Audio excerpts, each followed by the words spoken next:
We're reaching the halfway mark of the legislative session, and this week we saw some of the most contentious hearings of the year, with protesters descending on the State House to voice their concerns about legislation they feel is discriminatory to transgendered Hoosiers. Kristen Eskow has more today from the State House. For the second time this week, protests echoed through the halls of the Indiana State House as lawmakers heard a bill focused on transgender youth. The proposal bans anyone under age 18 from receiving gender transitioning care.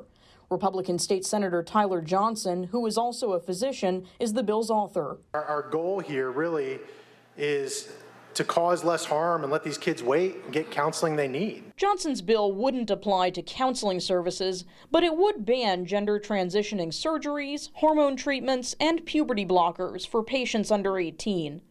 IU Health, which opposes the bill, says Riley Children's Hospital doesn't perform any such surgeries for patients under 18. Dr. Rachel Katzenellenbogen calls other treatments offered life-saving care. When a patient desires gender-affirming hormone and the parent consents, hormones are prescribed at low doses, slowly advancing over 18 to 24 months, with medical visits every 3 months. Several people gave emotional testimony.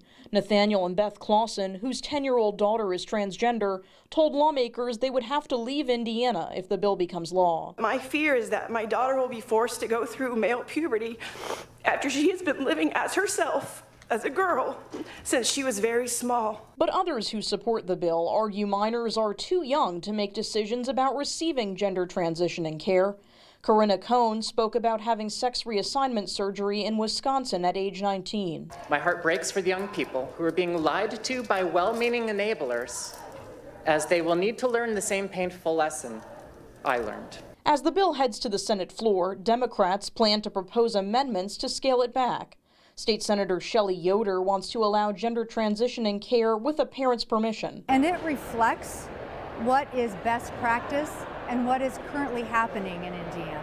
Another bill advancing in the House also drew protesters this past week. It would require schools to notify parents if a student asks to change their name or pronouns. The bill originally focused on limiting discussion of gender identity and sexual orientation in schools through 3rd grade. But Republicans on the House Education Committee approved an amendment that instead requires written consent from a parent for a student to use a name or pronouns at school that's inconsistent with their sex assigned at birth. Schools that receive such a request from students would have to notify their parents. State Representative Michelle Davis is the bill's author. It empowers Hoosier parents by promoting transparency between the parents and the schools.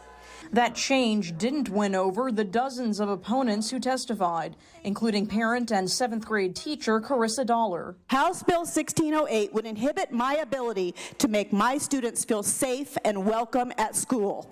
Please do not take away my right to respect my students' identities. Most who signed up to testify were against the proposal, but some spoke in support. Paula Davis helps run the group Moms for Liberty. This is about my right as a parent to guarantee my children are not being told the morals and values of their parents are wrong. It is guaranteeing that my children do not have an educator introduce them to a topic that I do not believe should be discussed outside of my presence. The bill also prevents schools from disciplining teachers who refuse to call students by different names or pronouns. And Kristen joins us now here in the studio as these bills continue to make their way through the process at the State House. Yeah, the bill we just mentioned passed the full House on Thursday, with the halfway mark of this year's session looming in the coming days. This week I spoke with State Representative Ed Delaney to get his thoughts on the bill. It's very clear what's actually going on underneath this bill, which is that some people want to control other people's lives. The pretense of the bill is, oh, no, it's all about parents' rights. Well, it's not just about parents' rights, it's about right-wing rights. That's what it's about. So that's why I thought the bill was worse when we got done. What were your thoughts on lawmakers on the Republican side changing the focus of this bill from the don't say gay aspect to this? Well, I think they're sensitive to the public criticism that they're going too far, but I'm literally not sure where they're going now. You can't talk about sexual identity. What in the name of heaven does that mean? And where are the limits of that? Can you talk about, that somebody has two mothers? Or can you talk about the gender roles issue? Should girls have the same rights in sports as boys and vice versa? They don't know where they're going, other than they're getting done the one thing they wanted to do. They wanted to express their anger. Congratulations, you got that done. And again, both of these bills advanced this past week, one in the House and one in the Senate. So we'll keep an eye on the process as it develops at the State House, Dan. And Kristen, you also spoke with Attorney General Todd Rokita this week about that Senate bill on gender affirming care, which could give his office some enforcement over these kinds of situations, potentially. Well, that's right. He wouldn't say too much about the bill specifically. He says he's looking into how that would work, but says he does support the legislation. And I also asked him about his own political future and the complaint he's now facing from the state Supreme Court's disciplinary commission. I look forward to working with the disciplinary commission. They have my full cooperation. I've been answering their questions because I think if we can get to the bottom of this finally with an accurate picture of what went on, that'll be good for the entire process. I want nothing less than to be the best Attorney General I can be for the people of a state that I love. We're taking this office in an aggressive direction, an aggressive that predecessors haven't taken it. And that has rubbed some of the establishment, liberals certainly, the wrong way. And I think that drives a lot of this. But I intend to be and remain the best Attorney General I can be and continue serving the state. Several candidates have announced they're running for governor. Jim Banks is running for Senate.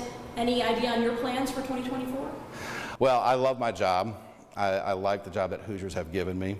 I think I have a better job than a U.S. Senator or a governor at this point. So I'm going to continue doing my job, and I plan to run for re-election. Now, Rokita has served as Attorney General since 2021 after spending time in Congress and as Indiana's Secretary of State. And again, as we saw there, he broke the news of his bid for re-election there in your interview this week as he continues to face scrutiny there at the State House. A lot going on this week. Kristen, thank you so much.